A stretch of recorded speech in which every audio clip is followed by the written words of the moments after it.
Steak, issue number 1 by Scout Comics. This is going to be a phone review because my phone provider gave me a new phone because they're switching over to 5G. So I wanted to test out the video and audio quality, as well as, I figured, hey, I got time to bust out a review. So let's hit 2 birds with 1 stone. But enough about that. Let's get to the actual comic. So I had no idea what this was. I just kept seeing the covers pop up on my Twitter feed. I think some of the artists that I follow did some variant covers, and they looked kind of cool. Like the covers looked pretty awesome. And then I looked a little bit more, and it's about like a vampire hunter. And I'm like, all right, that's totally up my alley. I've always been like, I call it the whole monster hunting genre or trope, whatever you want to call it, is like one of my favorites. And especially when it comes to comics, like I got nothing against superheroes, but I always prefer John Constantine over Batman or Superman. I always preferred Justice League Dark over Justice League. Like, I love supernatural and monster hunters and stuff like that. So I decided to give it a chance, and it's really freaking good. So let's open it up. So we start off with a vampire killing a dude, ripping his heart out. And as you'll know, the comic, the interiors are in black and white, and that's how it is for every page, except you have the occasional use of color. And I think that actually works really well for this series. So anyways, this guy gets his heart ripped out, and it gets broadcasted and it goes viral. And that's how people discover that vampires exist. And here's our main character. Her name is Angel, but you can call her Steak. And Angel basically hunts vampires.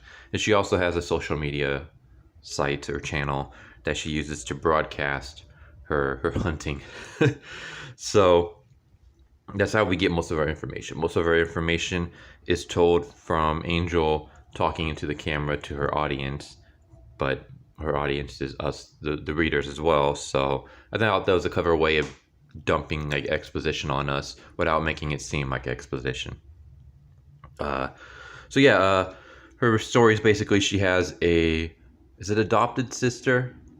Angel was adopted into this family. So I don't know, like, what would you call that? Just like an adopted sister, a non-blood relative sister. So anyways, it turns out that Sarah is a vampire. So are her parents. They've always been vampires. Like they're vampire born. And her parents came up with the idea of like, the world is changing. We can't stay hidden forever. Let us raise our child among the humans and let us be the first to basically be raised around like human culture and stuff. And they adopted Angel. And despite being a human and Sarah being a vampire, they became the best of friends.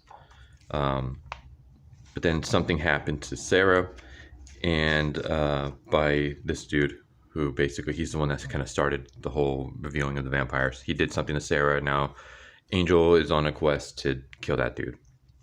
I thought this was kind of cool. So we have like all the famous vampires. I know basically everyone here. Count, Vlad the Impaler. I forgot his name, but that's from The Lost Boys. Nosferatu, Bela Lugosi, Bram Stoker's Dracula, Tom Cruise from Interview with the Last Vampire, Angel from the Buffy series, Edward from Twilight, Blade. I forgot her name. Selena from Underworld. I don't know who these 3 are though. So yeah, as I said, most of the story is told through, at least in this issue, is told through Angel broadcasting it. So like we even have her like showing video of this dude giving a speech, and she's like, humanity is nothing but fodder. We're the superior beings. Why are we hiding in the shadows? And Angel even says like, blah blah blah. He rambles a bit here. God, this guy's so boring. So we get a bit of her personality through her videos. But this is also kind of interesting here. I love like so here's another use of color. So it's not just the reds, but we also get blue, and this one's actually in the shape of an ice cube because she has a brain freeze from eating a slushie too fast. And I even thought like the drawing is pretty interesting. I know it's also like a top-down perspective, but just like the little manga lines and the expression on her face, and we see stuff like this in other issues where they borrow from a manga when it comes to like over-exaggerating expressions. And I thought that's really cool. Like I love that they do that here. I wish more comics kind of did that. Like in manga, when someone is trying to be cute they do like a chibi drawing, or when someone is like exasperated, they have the tear drop on the back of the head, or they have the jaw drop when they're surprised, or they have like the face fault when they're like, oh, I can't believe that just happened. Like I love that like manga will like quote unquote deform or their characters for a panel to show an expression, to exaggerate an expression. And this kind of does it a little bit. It doesn't do it as extreme as manga, but it does a little bit of it in this issue and other issues. So I was like, okay, that's kind of cool. Like I like how they did that. Like play with your art. So yeah, Angel basically discovers that there are. So I should explain a bit. So after the reveal of vampires, it's like 3 years later, and vampires now live amongst humans and they're citizens. So they kind of, it's like that one. Is it like True Blood? I've never seen True Blood, but I've heard that that's how True Blood is. It's also like that one movie. I forget what the hell it was called, where like vampires rule and they use humans as blood banks. It's kind of like that, except humans aren't blood banks. Like you have evil vampires, obviously, but you have some vampires that stay within the law. But yeah, humans now live among vampires. Vampires are their own like citizens, and Angel basically she hunts down vampires that break the law, like unlicensed vampires. Vampires, yeah, like I said, that break the law. So she figures out that there's this unlicensed ambulance that is operating in this certain part of the city, and whenever someone calls 911 and stuff like that, the ambulance shows up, picks them up, and then they feed on the victim. So to draw them out, she gets the blood bag, she tases it over her body to make it look like her wrist got slit, and then the paramedics show up, and it turns out that they're the vampires. So they attack her, and Angel can hold on off her own for a while, but obviously she is not a vampire, so 2 vampires are stronger than 1 human, so they overpower her. But then that's when our actual hero shows up, and then we get Jessamy, aka Jess. I was like, oh, this is a cool ass panel right here. This is looks like something like straight out of a manga, just like the pose and all that stuff. And I love the use of the red for the blood and stuff like that. Like it really gets brought out because of the whole black and white coloring. But Jessamy is Angel's partner / mentor. Jessamy is a vampire herself. So yeah, Angel has no problems with vampires. She works among them. She has a problem with the dude who obviously did something to her sister, and she has a problem with vampires that break the law. But other than that, she doesn't have any problems working with vampires. And so basically this hunting group is, Angel is the young protege of Jessamy who keeps getting into trouble because she wants to kind of do her own thing when it comes to hunting.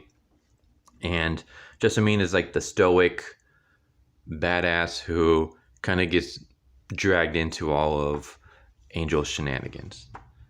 And yeah, that's pretty much Stake issue number 1. Like I said, it's a really awesome first issue. I would rank it an 8.5 out of 10. It was really great. I loved it. I love the story. I like the character. Angel's really awesome. Like I love her. She's funny, especially in the second one. I love the art style. The art style is freaking fantastic, especially the use of coloring, or the minimal use of coloring, I should say. It's really, really cool. But yeah, so great writing, great art, cool story, interesting characters.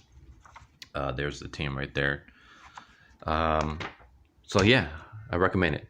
Check it out. Check out Stake by Scout Comics. Issue number 1 came out a few months ago.